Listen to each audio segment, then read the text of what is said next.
Here are my top 3 health tips of November. But first, a quick reflection. Another month passed. Marcus Aurelius said, "As you kiss your child, Epictetus used to say that you should say in your heart, 'Tomorrow maybe you will die.' Those are words of ill omen." "No," he replied, "nothing that means an act of nature is of ill omen, or it would be a bad omen to say that the corn has been reaped."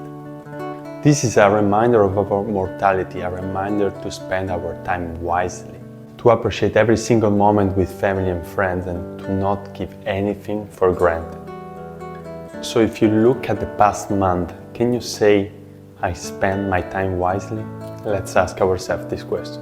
But now, let's begin. I hope you enjoy. There is a big difference between bread and sourdough. Sourdough is a type of bread that is naturally fermented. They don't add yeast or sugar. It's naturally fermented, and because of this fermentation, the amount of gluten that it's in there is much lower than normal bread. That's why sourdough is even tolerated by people with celiac disease. When you have a diet that has a surplus of calories, so that means that you eat more calories than you will need, even 10%, you have a increase in testosterone.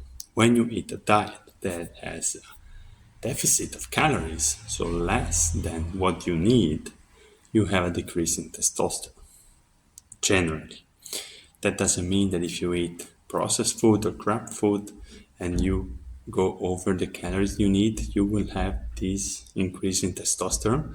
But if you eat healthy, definitely. So there's a big difference in eating less or eating more if you want to, for example, gain muscle mass.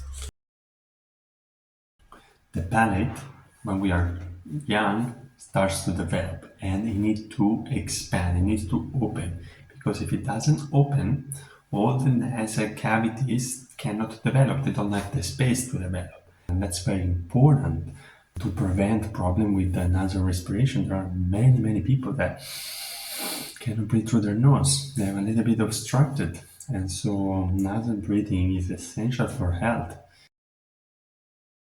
Why? Because it opens up with mastication when we chew. And the diet of young people nowadays, it's liquid food, unfortunately.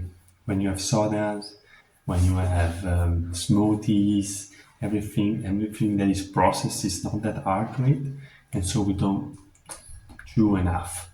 A piece of meat that you have to chew a lot, that open up the palate and allow the nasal cavities to expand. So chew, that's the most important thing for the palate.